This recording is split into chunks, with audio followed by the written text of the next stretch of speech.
All right, we are here. Hold on one second. I got one thing to do on Instagram, and now we are live. Hi, you guys. Welcome. Hello. Hello. How are you guys feeling about tonight? Are you excited? Are you nervous? Are you? I don't know. What other emotions are there other than excitement? All of the above. Yeah, all of the above. Yes. Super excited and yeah, Yes. fun. Well, hello everybody watching either live through our various streams and at home or wherever you may be. Hopefully not in your car, or at least you're parked if you're watching in your car. I would hope you're not driving. And those watching after the fact on demand, because I'll be posting this on all of our different platforms and stuff. But hello and welcome to Psychic-ish, the real stories behind the woo. I'm William. I'm your host for this virtual roundtable, where we're going to lift this veil, spill the tea, and get very real about what it's actually like to do psychic readings and healing work professionally. So to level set, tonight's hour is not a class. It's not a how-to. And no one is doing any reading tonight, even though we're all reading all the time.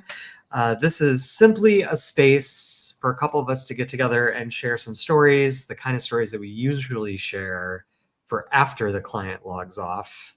And then we call each other and laugh or cry or have profound experiences as practitioners.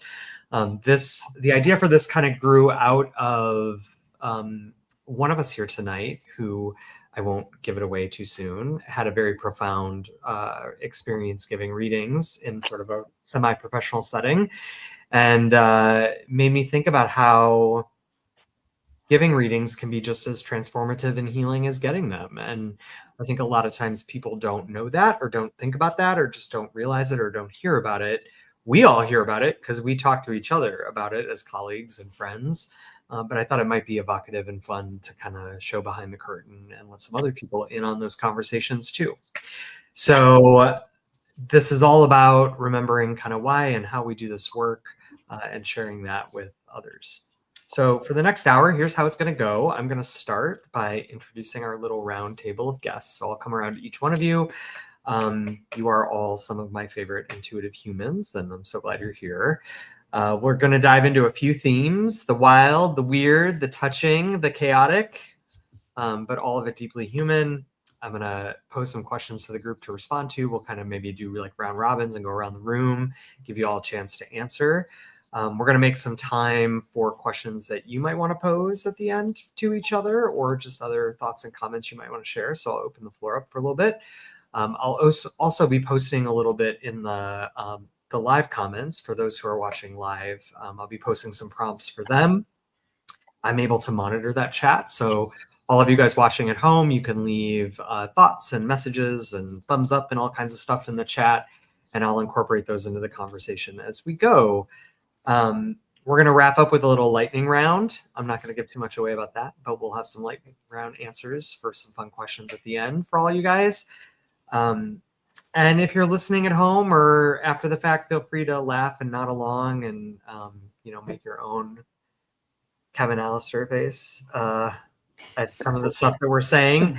And feel free to post in our virtual community about your thoughts about this live stream or what you agreed with or what resonated with you. And of course, feel free to share on your own socials some of what you're gleaning from tonight's conversation, and maybe even a link to this webinar for other people to be able to watch later. Okay, without further ado, and certainly without more of me talking, I've been saying that tonight is definitively like off the record, but on the astral, right? So let's be honest and cheeky and full of heart and uncensored in our responses, and not worry so much about how that might land or how that might affect. So my hope is that you guys all feel very comfortable just being honest. Okay, let's go around the room and do a few quick introductions. So I'm going to go right from my perspective. So Chris, would you like to introduce yourself? Maybe kind of like how long you've been doing this, how you got started, and what's your favorite post-reading snack? I love that. Hi, everybody. I have been working as a clairvoyant. I mean, actually, I think playing as a clairvoyant since 1999. And I started accidentally, which I think maybe a few of us did, by I was showing my art a lot. I'm a painter, and I kept thinking I wanted to start to learn how to ground myself. And I left some paintings in a place that a woman called me up and wanted to buy one. And it turned out that she ran a psychic school, and I didn't know those existed. So that led me, years later, immediately I started jumping into that because it just felt right. Loved doing it. And I became a teacher, and teaching is one of my very favorite things to do with this art form. And it is an art form. My favorite post-reading snack it's also my pre-reading snack, chocolate. That's usually my thing, dark chocolate. I don't know if you want me to go on further, William. That's great for now. That's great for now. We're happy to have you. Kate, you're next in my rotation. Yeah. I have been doing this for like about maybe 5 years now. And yeah, I kind of got into it through a friend who doesn't do it anymore, I don't think. And it just kind of worked for me. And I basically just thought you were like either born being psychic or you weren't. That's what I always thought. So I was like, oh, wow, I can learn this. Okay, here we go. And then ever since then, I've just been really super into it. So, and I don't know. I think it just depends on like what I'm craving after I do a reading. Sometimes it's salty, sometimes it's dark chocolate. I don't have a go-to. Sweet. One of the two, right? Yeah. Awesome. Thanks for being here tonight, Kate. And Ryan, you're up next. Hello, everyone. I think I was introduced to psychic or healing pretty early on in life when I was a kid, but I really started getting into it probably early high school. And I've just been obsessed with it ever since. I think it's just like Chris said, it's like an art form to me. It's a way of being. It's a way of how I live my life. And I get to do all these other things like work and have relationships and play.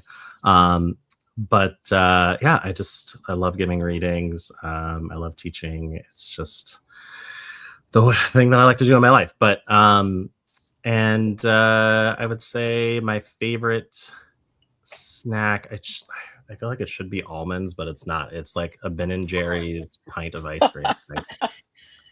It should be. Whose picture is that? Fantastic. Awesome. Thanks for being here, Ryan. And last but certainly not least, Carrie. Hi, I'm Carrie Baum, and I've been doing this almost 10 years now. And I kind of found this path circuitously, I think, as we all do, and through other modalities. And each one resonated somewhat. And then I found this, and I was like, oh, this makes sense. These are my answers. And it's something I've loved, I've explored, I've taken every class possible, I think. And I love teaching. I learned so much as a teacher, which is part of like it's the best part of it, really. And then I would say that it informs every part of my life. I raise my kids in this framework and it makes so much sense. And it's really interesting to watch kids grow up with this way of seeing. And so that's mine in short. And I will say I am a salty person. So I will go for nuts, potato chips, anything salty after a reading. I love it. That's great. I also am salty. Salty snack preference, but I'm also salty, I think, sometimes. Same. And in particular, salt and vinegar chips, which I feel like people that like Yes. salt and vinegar chips are like a certain breed of person, and I am definitely that person, right? Aside, sometimes it's sweet because it's banana popsicles. And I stand by the fact that artificially flavored banana is better than actual banana or real banana, and you Yes. cannot convince me otherwise. Like, I don't actually like 100%. regular bananas. I like artificially flavored banana things, and that's a very big distinction for me. Okay, so let's dig in. Let's get into some tea about reading. So in putting these questions together tonight, I kind of did it under like a framework of like song titles. Like I'm gonna pose a song title, and then you guys can like respond with your story. So the first thing we're gonna talk about is, you want me to read what now? And by that I mean sort of wild or weird or unusual moments that you've had with folks where they've asked you to read something a little unusual. And Chris, you went right for that one, so why don't you Oh, yeah. share the story first? It's hilarious because I was going over this whole, because you had posted kind of a helpful outline, and I was going over it again today, and I had forgotten about this, and all of a sudden it just slammed into me, this memory of this reading I gave.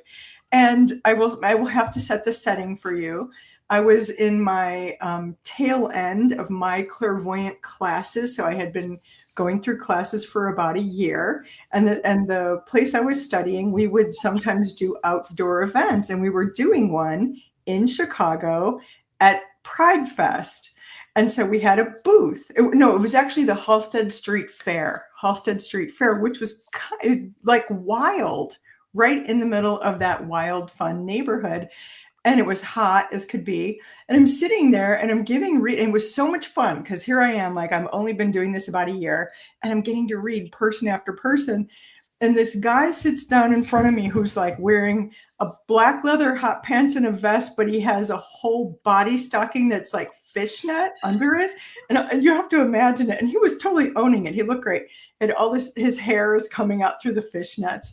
And he sits down and he very seriously asks me, "Can you please read my past lives as a priest?"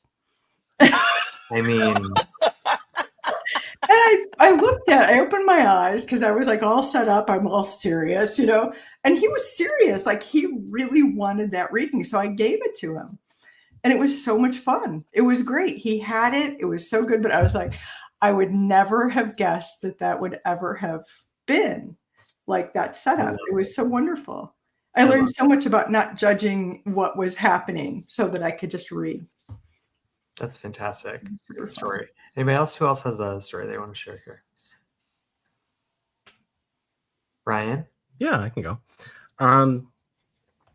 So I had been giving readings at a spa for a while, and it was very calm, and like I was getting people coming in who had just like normal problems. Just the day-to-day problems. And then one day this guy walked in, and he had like an image of something, and this might be a little bit gross actually, but he had an image of like something that was in his body, and he wanted to ask about like what this was. And I was like, well, I mean, I can read anything, like I'll read anything for you, but I'm not like a doctor.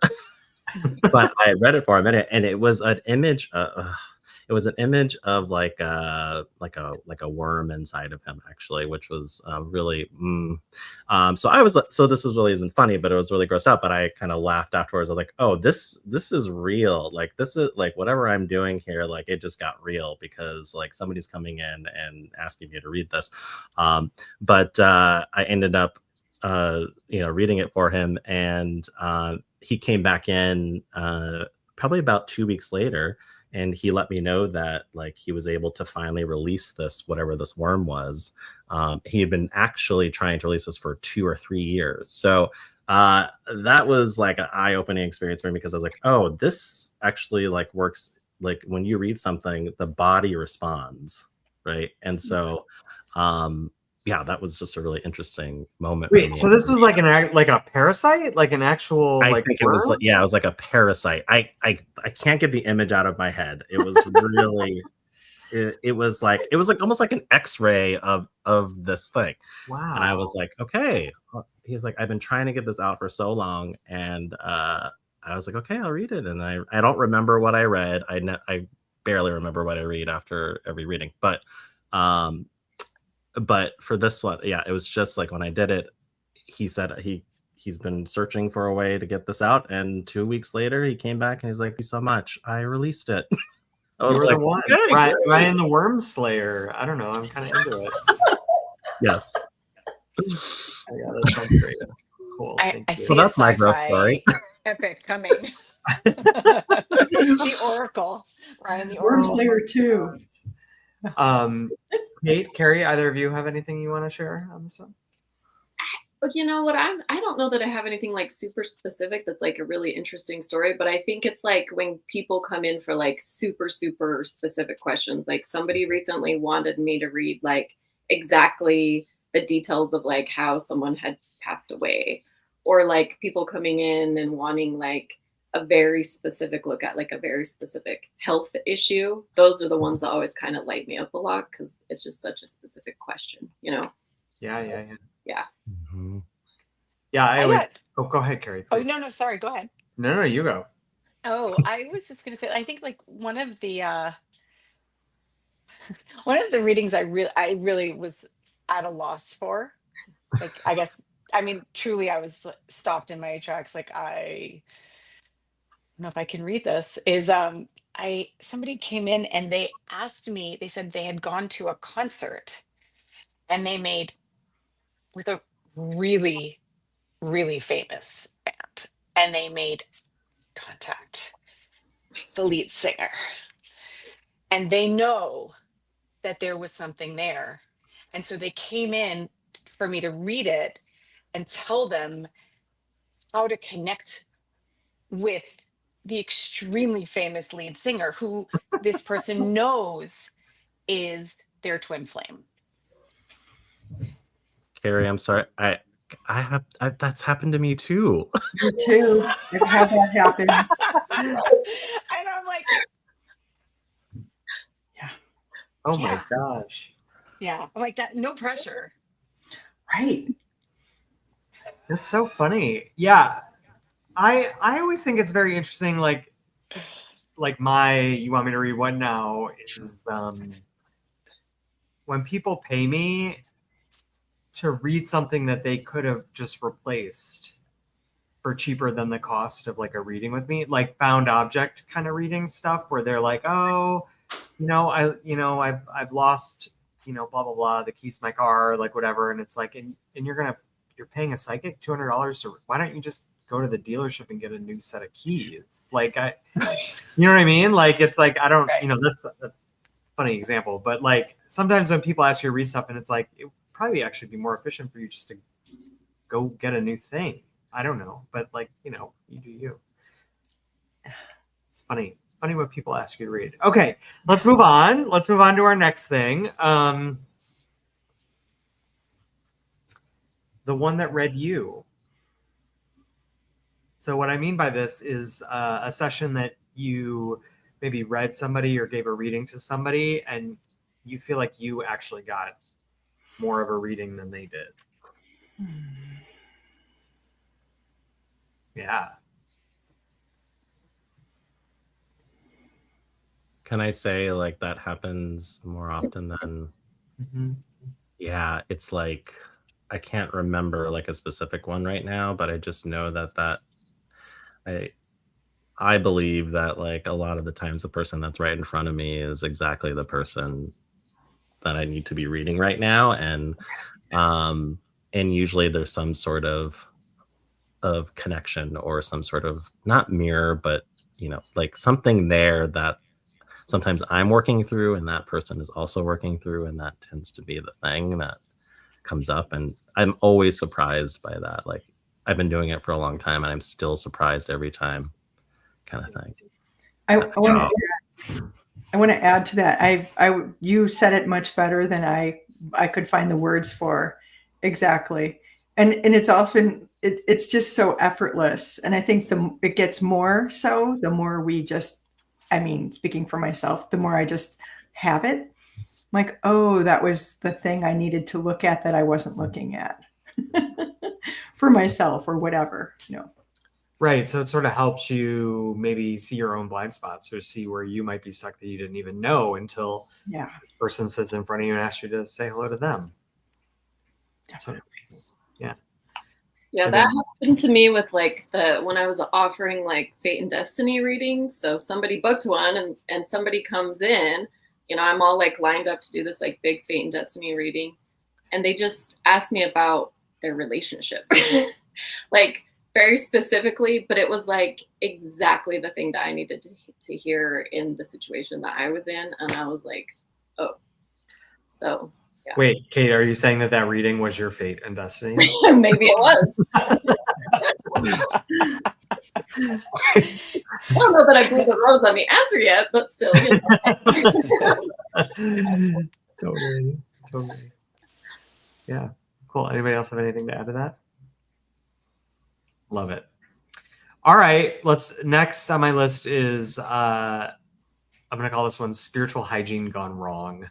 So like giving readings to folks, as long as you guys have, like what have you learned the hard way about that experience and about how to maybe hold your space or set up your space or level set expectations in a reading space? Like what have you learned the hard way?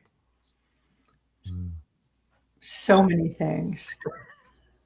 Oh, I actually have a story, an example, a reading that I gave to a woman at a point, and this was probably about 6 years ago. And the reading went great. Halfway through the reading, it switched tone. And it was because I was saying hello to the person's ability to really have their own boundaries and their own power. And they got very angry because they wanted to be a victim. They were continuing to be, and I didn't realize this until this point. And this client got very angry, and I went, oh, and she was kind of, not angry, yelling at me, but just sort of, I can tell, like the whole room turned into like Mr. Freeze. It was the opposite. And then she emailed me right afterward and said, I want half my money back. And I said, oh, I'm happy to give you all of it. And she said, no, I just want half. And it was literally halfway through the reading. Wow. But at the end, I realized after she left, I sat with myself and said, so why did I bring that in? What was the point of it? And I realized I was not setting a high enough boundary, meaning not an elitist level, but I wasn't being clear about who I wanted to work with. And I had to be clearer about that. And so as soon as I did that, and it was just all within my own space, I never had clients like that again. It's amazing. It was a huge lesson, but it had been happening. This was the most pointed, I want half my money back. Okay, you cannot miss this one, Chris. So interesting. Yeah, go ahead, Carrie.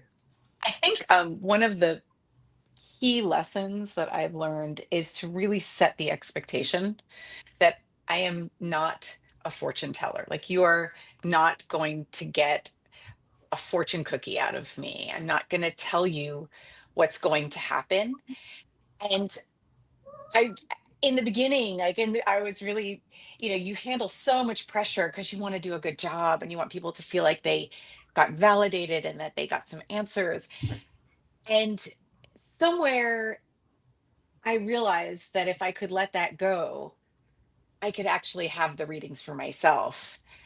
And it was such a big deal and all it took was really setting that boundary in the beginning and being like, listen, these are not my pictures. These are actually your pictures. And I'm just telling you what I see in your space. I don't know what they mean.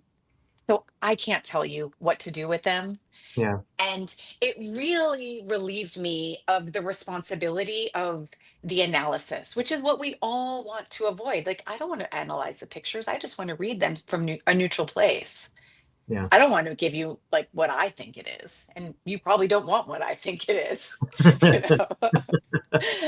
But that's been setting that expectation is really, that's maybe been the big deal that's changed my practice, both for my clients, but also liberated me. And it's changed who shows up for me. I've turned clients down for just that reason. They're like, well, I just want you to tell me what to do. I'm not the person for you. Yeah. No, you have 2 kids that you're happy to tell them exactly what to do. Exactly. You're all used up on that. That's right. That's right. That's great. Anybody else? Yeah. I think spiritual hygiene, where I come from, spiritual hygiene is so important, I think, and it's been a big emphasis, I think, in my life.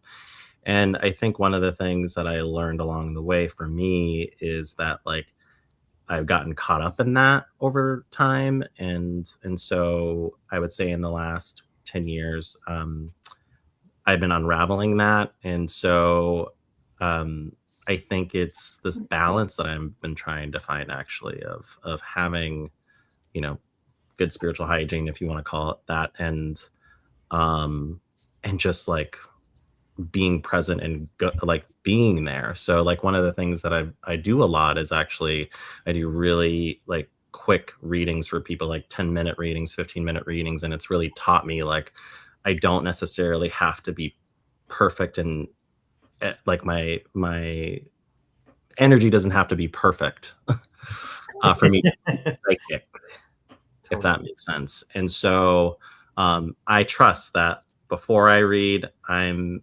in integrity, and I have like good spiritual hygiene, and then afterwards I clean out. Like it's important to me, but I don't have to always like be in the right mindset to give a reading. And I've learned that along the way for myself. I feel like sometimes that approach to always being in a place of like I have to be clean energetically, I like got in the way of actually doing the thing, which is what I love to do, is read.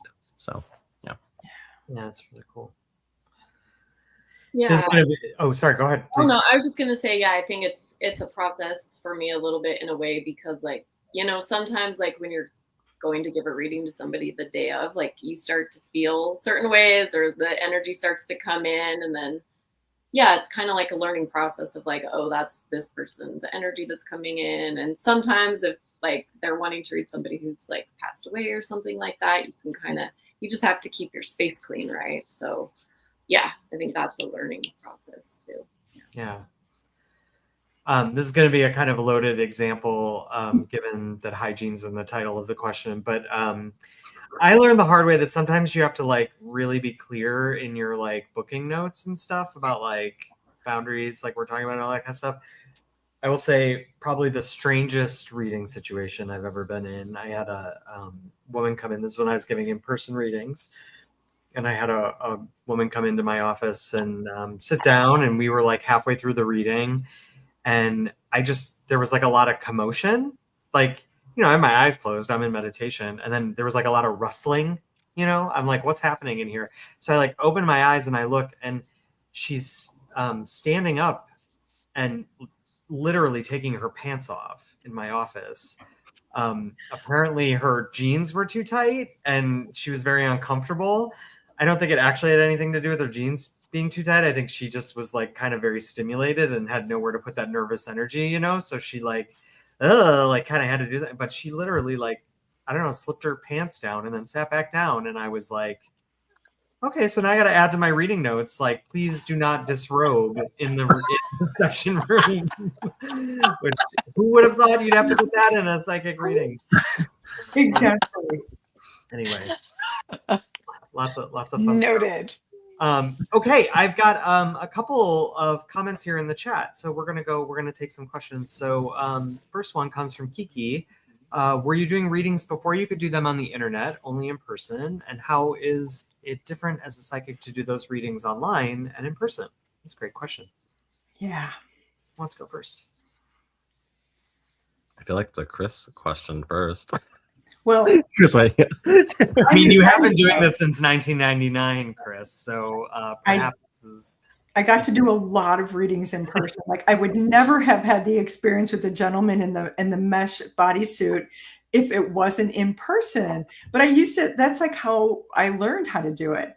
And one of the things I like, I really love giving readings in person, but I really love giving them online. Like to me, it's not, there's no difference in terms of, and sometimes it's a little bit less distracting to do them online.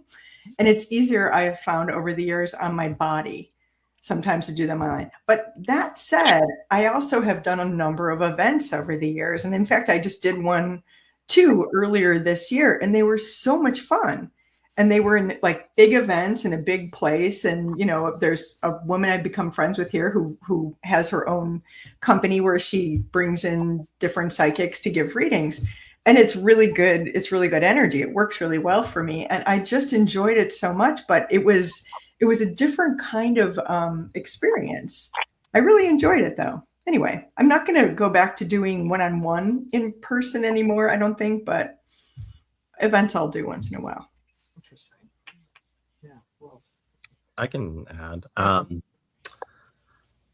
I exactly what Chris said. Like the outcome is not different. I would say like it's just as powerful in both scenarios. But I think for me, in person, there's like a visceral sort like body thing that happens when two bodies are in the room, and it feels a little bit different to me because I think I think I get uncomfortable a little bit because there's so much energy happening in the room, kind of thing. And so, Kind of like there is right now. Whatever's happening right now, you're getting. Yeah. Whatever. Yeah. But I love it. So it's like I love both. I try to put myself in situations as much as I can where I do readings in person. So I'll do like events or try to do readings in person. But like I would say they both work, and I think they both work powerfully. I don't know. That's what I say. I learned all online. So then when I finally did go do a reading in person, I was like, oh, this is it. It felt very different to me. It felt a lot harder, like, just more energy. And then when you do it on the computer and you have like a place where you kind of do it every day, if you do, or at least just in front of your computer, you can kind of set the space. But yeah, I think in person is maybe a little bit more difficult for me. Yeah, that's fair. Yeah, I can see that. Yeah, I think all of us here, at least in this chat, have sort of rode the cusp of online work in this way. I remember back when I was first taking classes and kind of learning some of this stuff.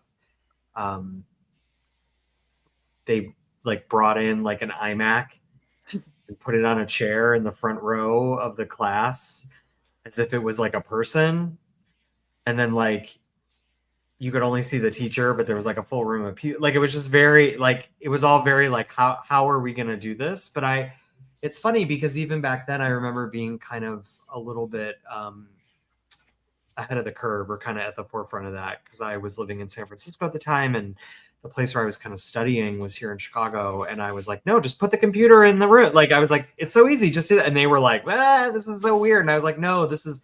And looking back, it's almost as if like we all knew it was going this way even before it was, and like kind of laying the groundwork and the infrastructure for that.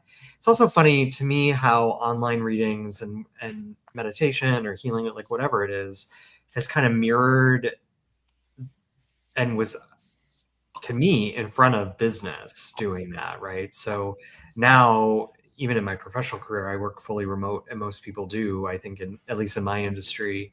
And it's not weird at all. It's totally normal. And so now it's funny because like the company I work for in my day job spends an incredible amount of money to like fly all of the employees somewhere to like be together for 2 days because it's so impactful. It's so important. It's so nice to have that sort of two bodies in a room time, right? So what's funny about this question, Kiki, and you posing it is I've been doing all online readings since COVID. I've never gone back. I haven't gone back to in person, but just yesterday I made the decision to start offering in-person readings here at my studio.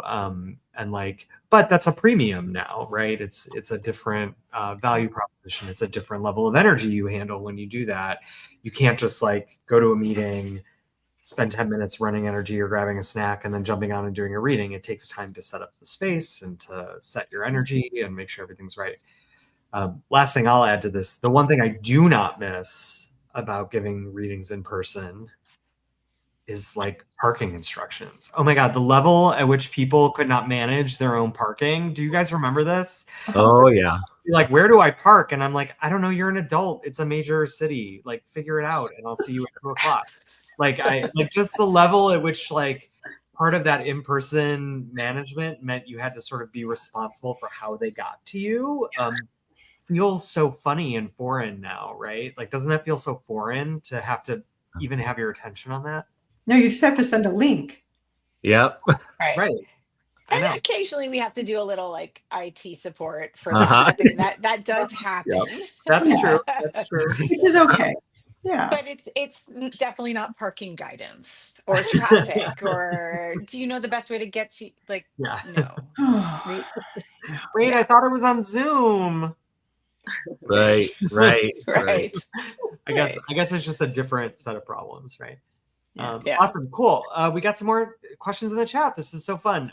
Next, I'm going to come down to Natasha. So let's bring that up. I'd love to know how the group navigates readings with clients who are more closed off and not as open to receiving or not as easy to read. That's a good question. Who wants to hit that one? I can start. Yeah.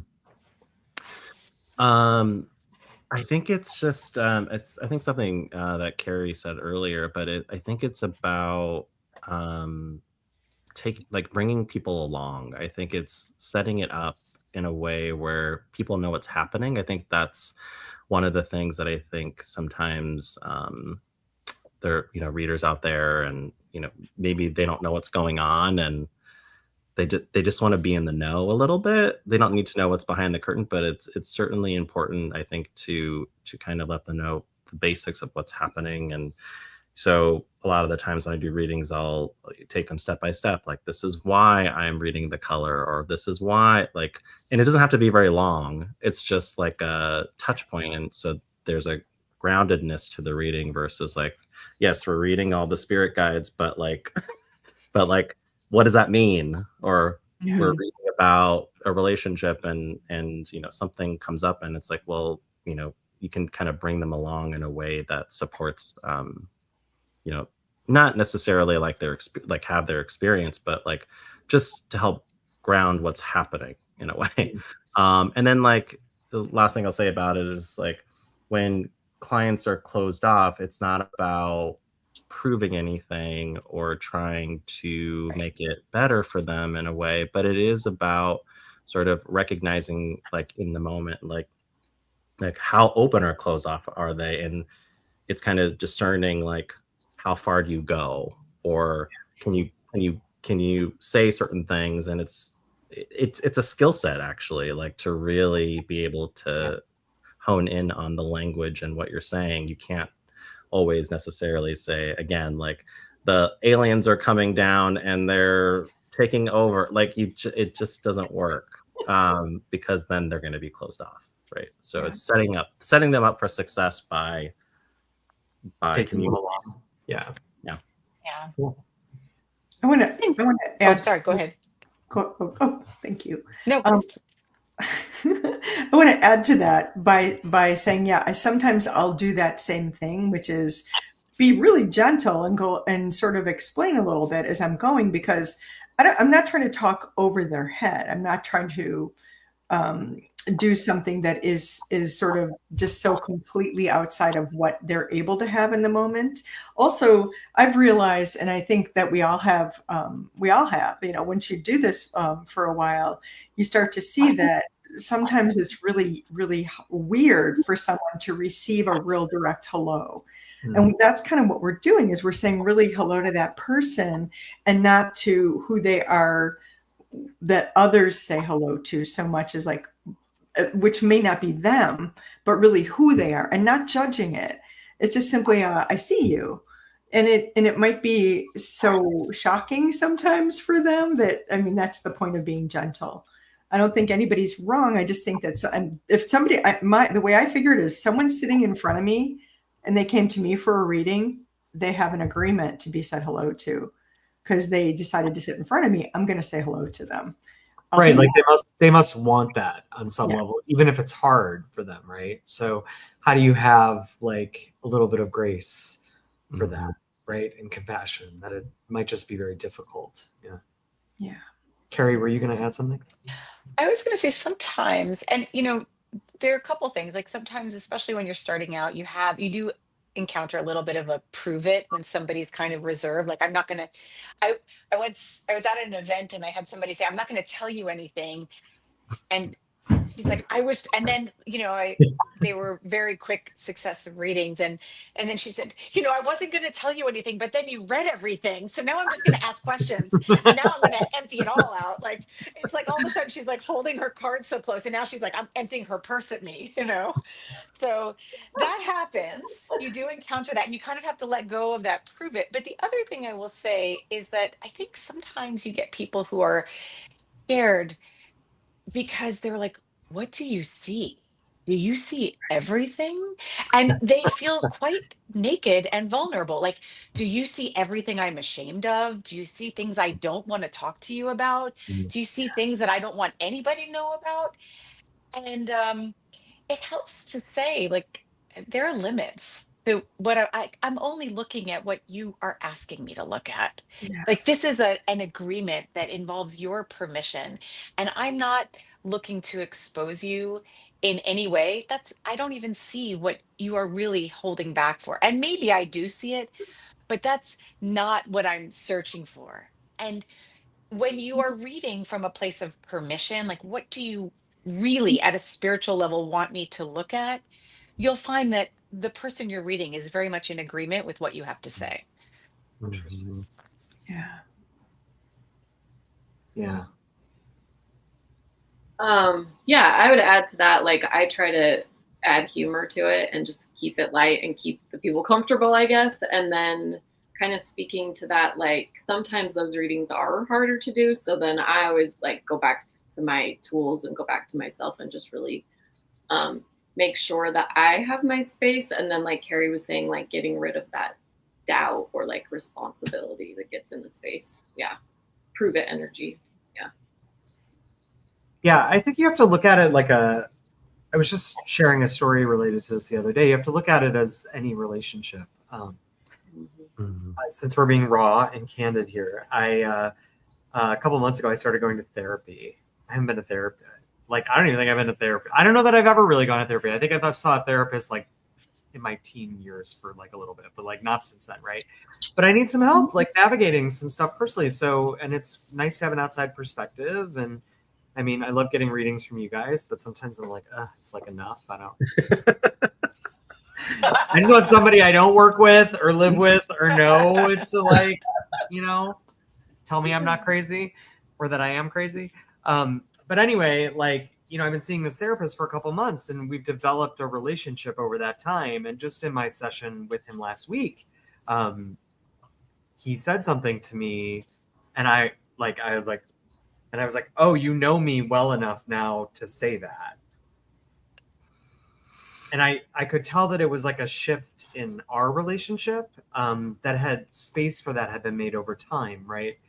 So it reminded me of sessions that I've given for people. And, when I was younger, when you're young and you have something to prove, right? Like where I would somebody would sit down and I'm like, let me tell you about your mother. And they're like, I'm like, no, I came in to have I wanted you to read my lost keys. Like, but I was like, no, but I see it all, like I see the big stuff. And like, what I've learned for myself over time is to value like what feels natural and right. And like a valid hello in the context of the situation that we're in. So, sometimes, and I talk about this in classes, like I've had people come in to sit for a reading and, right there is the like childhood sexual trauma.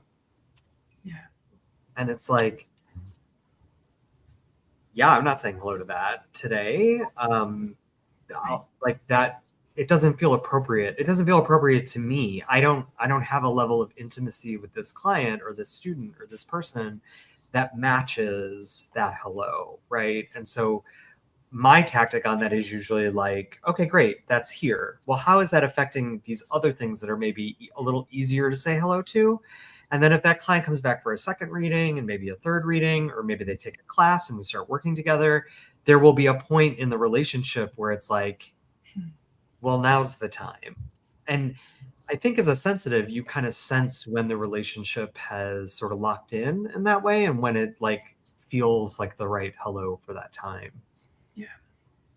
I made a joke with my therapist. I was like, oh, I was like, you're like, you know me well enough to twist the knife now. I was like, it's time for me to go find a new therapist and start over with, because I can't handle this level of intimacy. I wanted something simpler. Great question. Okay, we're gonna move on. Next, what do your this is from Sam. What do your family members think of your ability? Good one, Sam. Depends on which question. family member. Yeah. Give us the rundown, Carrie. Yeah. I'll tell a little story about my daughter. She didn't want her brother to come to her soccer game, and my son has some challenges, and this is when she was really little. But I mean, she might have been 8 or 9. And she said, I don't want him to come because, he might make noises and then like I might be embarrassed. Um, and I was like, he, he's not doing it to embarrass you. That's just who he is. And he can't control it. She's like, well, you said that he chose this body. And I was like, that is absolutely true. I would also say that he was here in body and before you were, so you chose this family. So next time you can make different choices. So That's, so wait. So are you telling me that your psychic abilities have been like weaponized against you by your family? completely. Yes. And I'm like, next time, next lifetime, you can make different choices. This is the one you Funny. signed up for. So this is the one you signed up for. Oh my god, the more you know. The more you know. Exactly. Yeah. Who else? Well, I never once had a conversation with my father about what I was doing.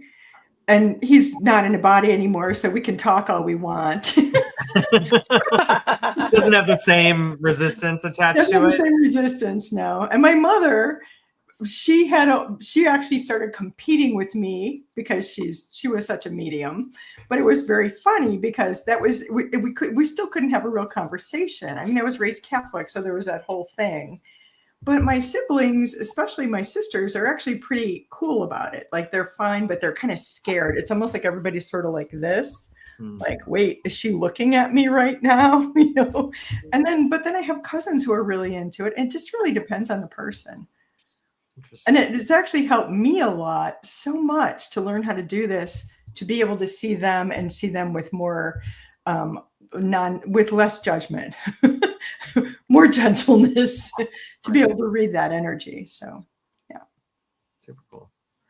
I mean, Ryan, we know about your family. Your mom has been like a student here. So Yes. but that brings its own problems with it, doesn't it?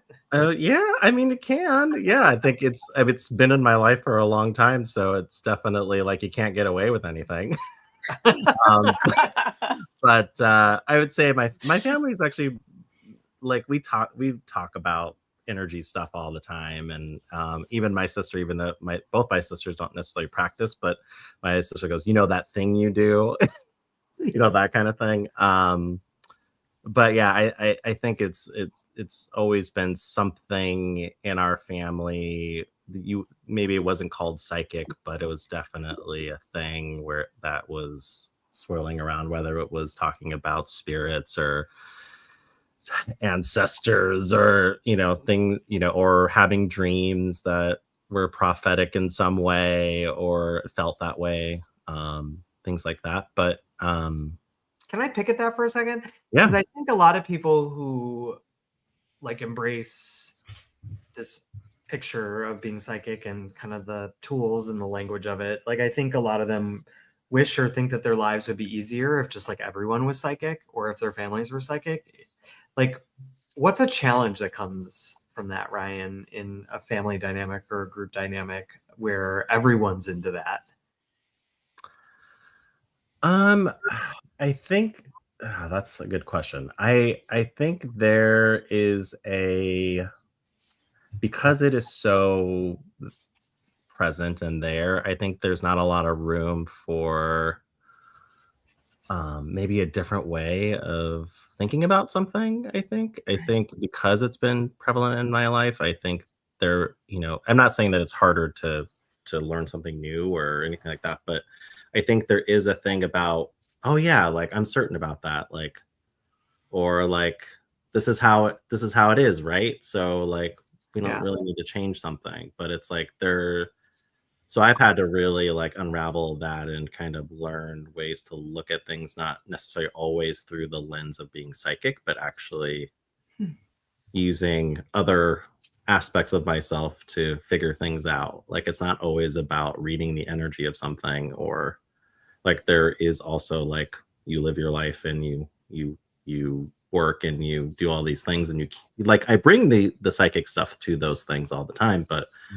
I have a brain too, and I have a body, and I have other things You that have are opinions about things just because they're your opinions, right? yeah, right. Yeah. Like there's drama and there's like all these things happen, like, and you can't solve everything with just being psychic, but it's a hell of a tool and a hell of a way to live your life and to see through that lens.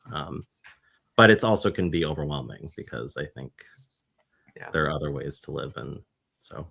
Kate, do you have anything you want to add to this? Yeah, I have like all across the board. I have like people who have no idea, people who just like know and just like don't want to look at it, and then several who just want free readings. And then my favorite that I'm thinking of right now is like one of my aunts who's super into genealogy, and she wants me to like go in and like find some like missing piece of like our like family history. Which is kind of fun. Yeah, but That's interesting. That looks interesting, actually. Yeah. I know. I keep putting it off because it's like a lot of that, like very specific. It's a very specific question, but yeah, I'll do it. Like a skeleton in the closet sort of thing? Kind of. It's like apparently there's a rumor that we have like a Native American ancestor that like isn't on the records anywhere, and so I'm actually very intrigued by it. But yeah. I love it. It sounds like a Netflix documentary. Well, I will say my response to this is like just having your sense of humor is probably the way around it. I've been doing this for 20 years now. I've run my own psychic organization for 15 or almost 15, and my parents still refer to this as that thing you do. Like no one can actually even say the word out loud to me. It's like, oh, how's that school you have? How's that thing that you do? You know, it's like just can't even bring themselves to say it. Okay, we're coming around to the end of our time here tonight, but I've got one more question and then kind of a rapid fire thing for the end, and then we'll do a little closing. This one's from Melissa. Melissa, is reading animals a different skill set, or is all energy kind of universal?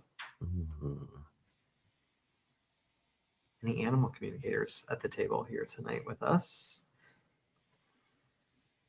Well, I've given readings to animals because people have asked me, but I've also made it clear to them I don't operate as an animal communicator. However, every time I've read the energy of the animal, they were satisfied. They were like, that's exactly the energy, because it's the energy. You're reading the spirit or the energy, and you can read the spirit or energy of anyone.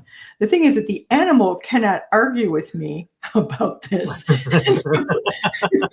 and I'm basically just trying to be really clean and clear and as simple as possible when I do it. Because it's also often the question, and I don't know if anyone else has experienced this, but often a question I get about an animal has to do with their health. Mm-hmm. Or if an animal has passed, and then I'm reading the spirit of the animal. So I'm also, again, like I think Ryan, you brought this up earlier, saying I'm not a doctor. I'm not, here to diagnose anything. We all have that experience with different people. It's not what we're doing.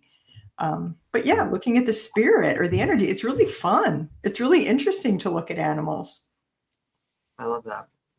Anybody else have any? I do. I feel like I talk too much. Sorry. No, go for it. I have a little doggy named Katsu, and one of the things one of the jokes in my house is I talk to the dog and she knows what I'm saying, and a lot of it has to do with telepathic communication and also actually talking.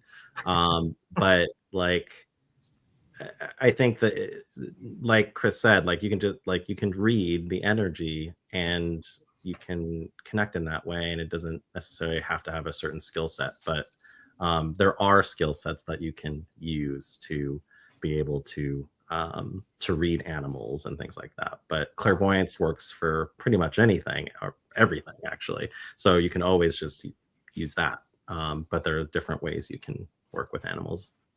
Yeah, for sure. I think it's just important to remember that like animals, like we tend to infantilize animals, but also like we tend to think of them as if they experience the world the same way we do or the way that we imagine they do, and I think they really don't.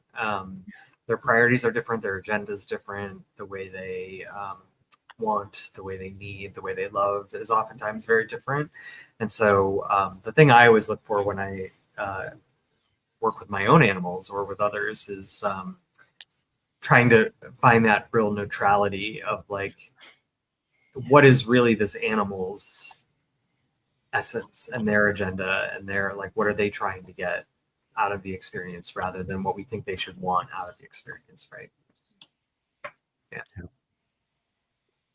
And Melissa says, I'm gonna post this just so everybody sees it. Guys, I am guilty. We have an AA group for that.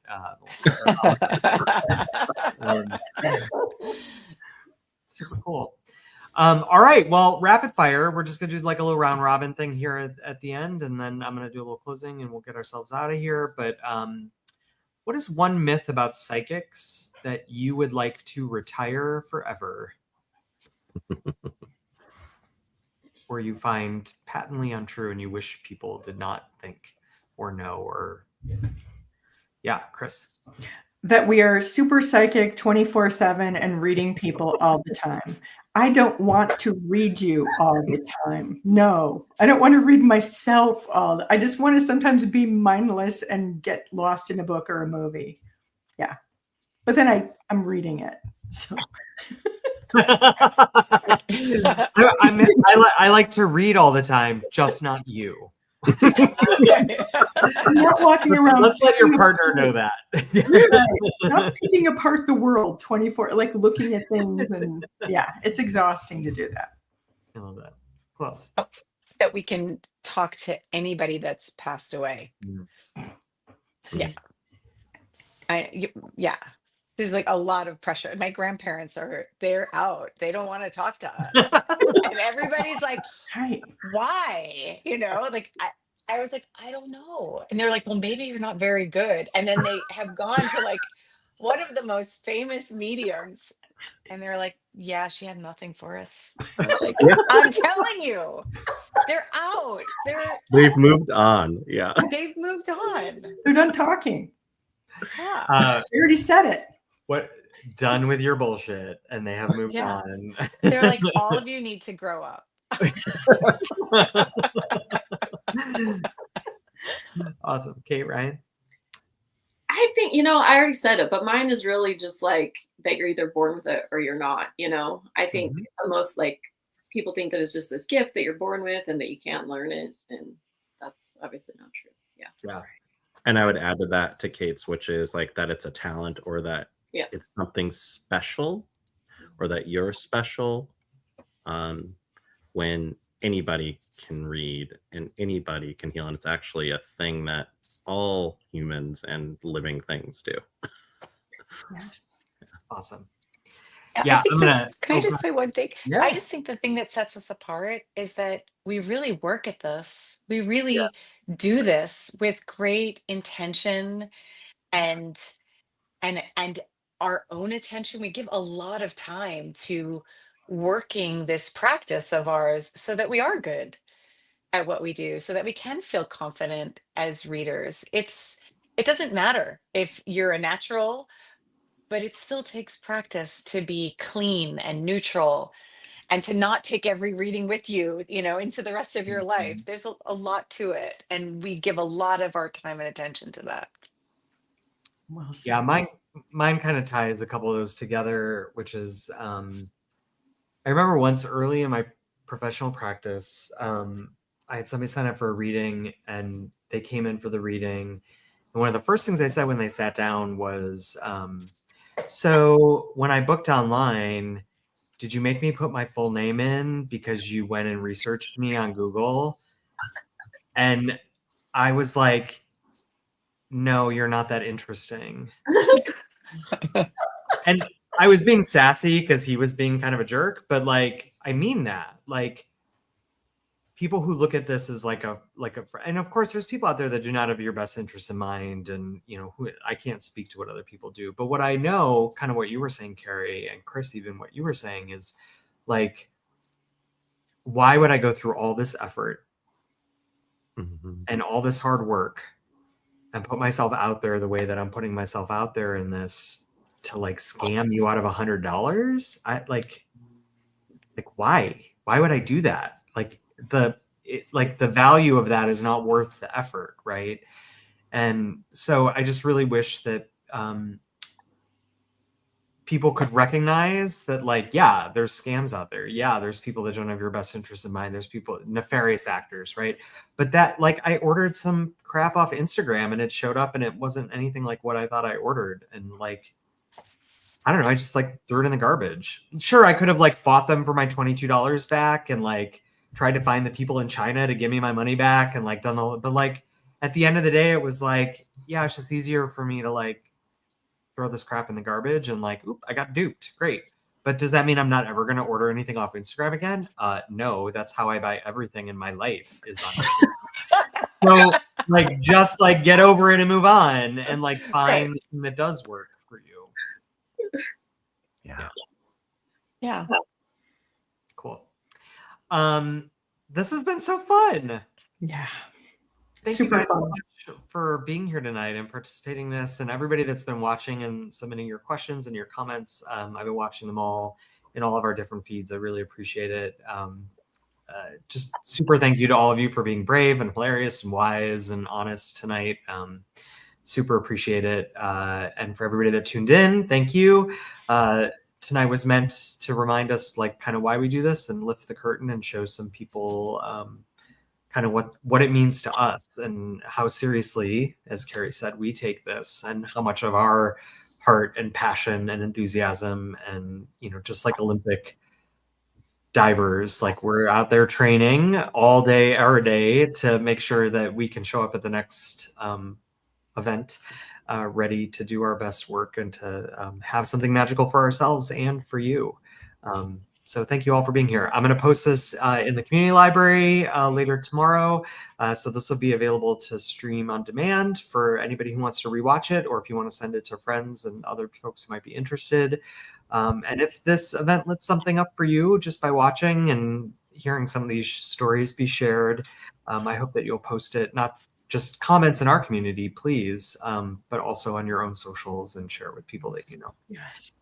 All right, with that, I'm going to say bye. So thank you guys all so much. My guests, you guys can stick around for a few minutes, but everyone else, it was nice to see you. We'll see you at the next one, which coincidentally is just in a few days. We're going to do another webinar about like what makes a good reading, which I'm super excited to dig into with the same group. And we're going to talk about like good and bad readings and how to both give a good reading, but also how to receive a good reading. And there's a lot to unpack in that. Okay, we'll see you later. Thank you guys. Bye. Bye.